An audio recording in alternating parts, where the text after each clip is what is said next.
Hello, everyone. Thank you for tuning to Fafa Spin. Welcome to my channel. I hope you guys enjoy yourself. Please subscribe, please like, please comment. I will be doing reaction for Married at First Sight season 13. So, guys, let's go. Let's get into it because I know, listen, we all have busy lives. Listen, these episodes are long. This particular episode was like 3 hours long. So I'm gonna try to break it down, try to give a little scene by scene interaction that happened on this episode.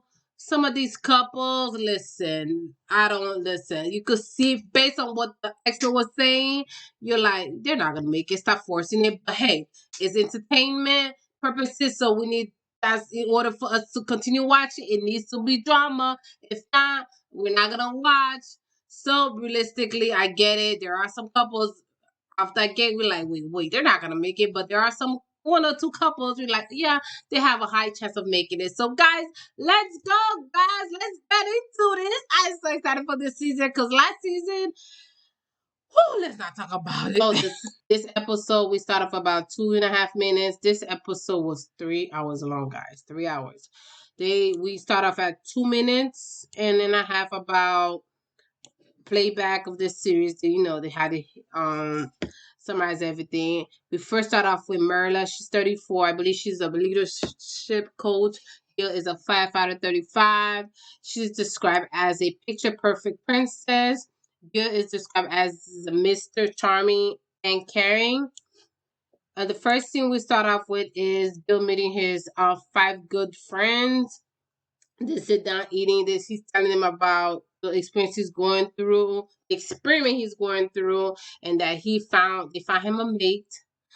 They found him a wife. He will be getting married 2 weeks. His friends was kind of shocked because it was like, wait, he don't have problem getting girls. Why is he trying to settle down? But they was very supportive of him. They were shocked. They probably wouldn't do it themselves, but hey, they supported their friends, they bro, and that's all you could ask for. Then next, Merla meet with her friends, her 5 good friends. It was 4 girls and a guy. They met, sit down. They was talking. She was telling them, "Hey, I had to find me a husband." It was like, "You sure you ready for that?" Because I guess she has her ways where she's very. It seems like they're showing her as she's very shallow. She has her perspective how things supposed to be, especially materialistic wise.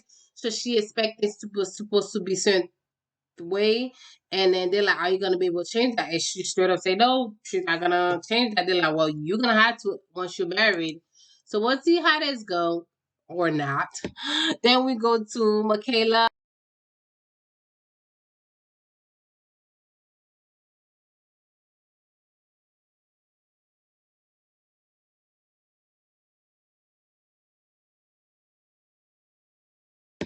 Then we go to Michaela and Zach. Michaela, she's 30 years old. Realtor. Start off with Zach meeting his parents and his brother, telling them about he's described as the romantic idealist. She is described as wife, the stubborn sweetheart. She's a sweetheart, but she's. They was talking about how he always wanted to be married since he was young. His parents was shocked, shocked about the situation, but they support him. His mother was kind of emotional because it's like she always felt like, hey, no woman's good enough for my son, which I understand. But she's like, hey, it's his life. He got to make the best out of it. Hopefully, this work out for him. They're sitting down by a makeshift fireplace, and they're like, "You sure you ready?" Sitting down, she's telling them, "Hey, you guys know I've been going through this process." And the Michaela face was like, "Oh no, they're like, me no." I think in the sense she knows that, but at the same time, she's very clever about it. So let's see.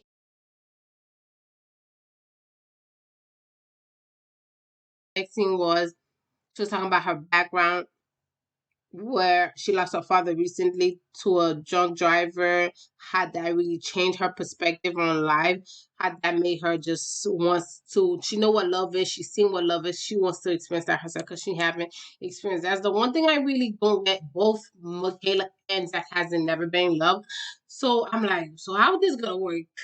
But I think like the way they're gonna complement each other because what Zach lack, she has. What she lacks, he has. So they're supposed, as long as they are in union, they'll be able to work well together. This is her talking about her father. She made a point where one time she was driving the um the top of her car flew off. She called her father. Her father got out the car, got off work, and came to help her. She's described. She said she's a princess. She was a daddy's girl, so she's really struggling with the losing her father. So she's hoping that this experience bring her closer to someone that's going. I feel like she's basically looking for a man to replace. Next thing that we seen is when Michaela was telling her brother-in-law, and her three sisters that they found her a match, that she's getting married in 2 weeks.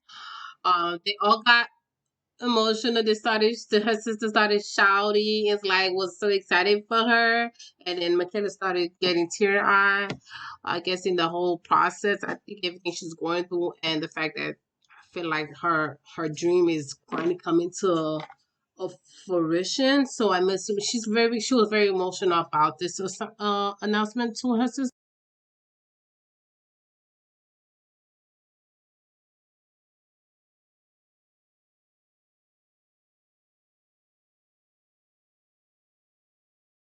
All right, guys. Sorry, I do apologize. Unfortunately, all right, guys. Sorry, I do apologize. Unfortunately, scene by scene. Two couples, I would not. Unfortunately, my internet decided to just don't want to work. So now I'm just gonna give you guys a brief summary of the last hour of this episode.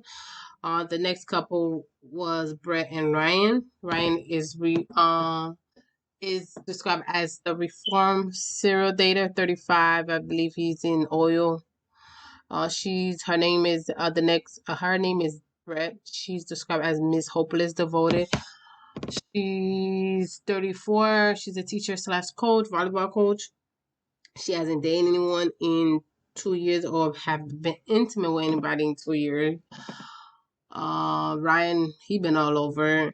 He did go through a traumatic situation with losing his best friend a few months back. So I guess in hindsight, that really like try to has him like scared or trying to settle down because he feel like life is way too short, and for that to happen, that really like have him running scared.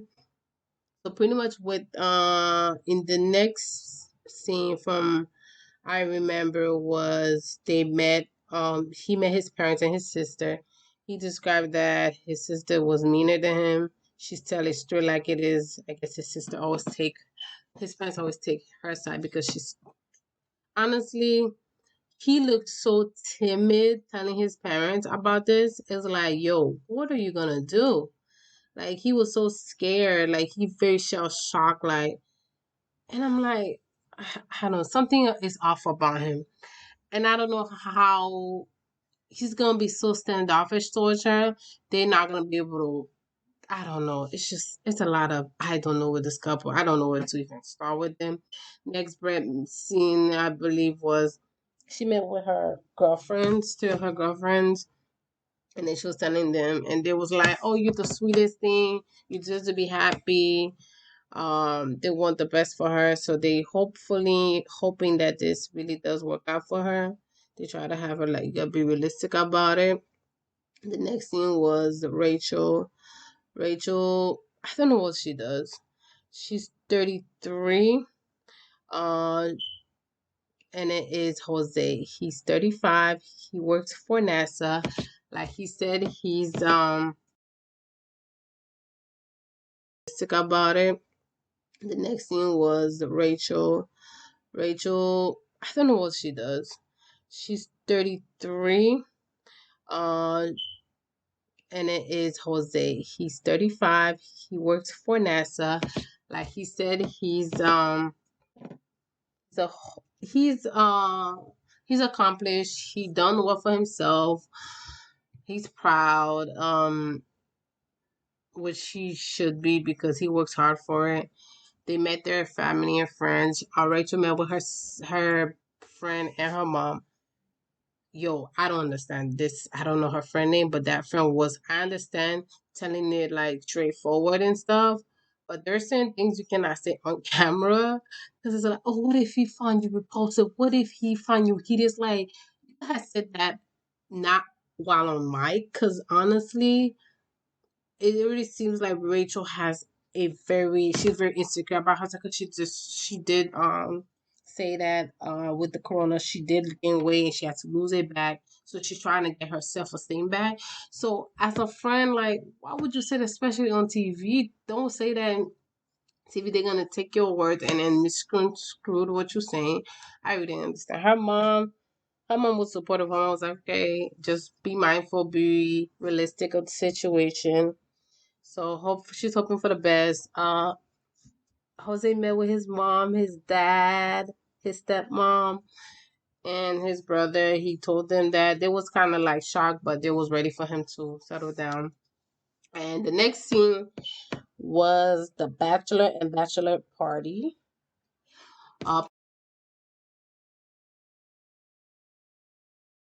so now we finally seen a wedding. We saw Johnny and Bao wedding. They exchanged gifts. Bao was freaking out about this day. She was like trying to find I feel like she was trying to find any excuse to make this day start off rough because she just started complaining. So he sent her gift. She sent him gift. He appreciated her gift because it showed her her witty side. And then as far as his gift to her, she couldn't care less for because it was a sentimental gift about jerseys, and she really didn't get the meaning behind it. So fast forward, they go to the wedding. She walks down the aisle. She recognized, oh, that's Johnny. They know Johnny. She knows Johnny because Johnny and her were both present at their college, president of Vietnamese um pre- group. So that's how they knew each other. So Bao was like, oh, he was known as a party boy. And then Johnny was like, she was pretty. But I guess at the time it wasn't right for them. He wasn't looking to settle down. So it pretty much looked like they have good vibe from each other. Looks like they will work out well together. It's just Bob needs to take life a little less serious sometime. And then I think Johnny will bring that out to her. And then uh about seriousness will help Johnny sometimes, like, hey, relax. Not everything needs to be too much. I think they'll complement each other very well. So pretty much the one scene I did not review was the bachelor and bachelor party. That scene, let's just sum it up honestly. I feel like all of the couples were different. Like the behavior the girls was acting was opposite of what their significant other was acting. Like for instance, she was going crazy. She was enjoying her freedom. She's like, listen, I'm about to get married. I'm about to get locked down. I can do this. And Zach was more like, he's more relaxed, just chilling, vibing with everybody. Bao, she was having fun. She was enjoying herself. Getting a little loose. Even though she said at the meeting, she said, "Oh, she's very serious." But like Michaela said, she's the type where by herself said, "Listen, if I need to be a B, I will be a B." So yeah. So they'll complement each other well. They might have a little few bumps like all the couples, but some worse than others. And then which one? Gail and Merla. Why? My question is why? Why are these two together? I remember the pastor Kyle was like, oh, because of their upbringing, their similar upbringing. Yeah, but her thinking, I don't think that's gonna change. And the fact that she specifically asked, I want a tart dark, she don't want no bald head. Yeah, you could say that's shallow, whatever the case is, but that's her preference. That's what's her preference. So why are you giving her bald head after she said she doesn't want a bald head? He seemed like a down to earth, grounded dude, and she's not.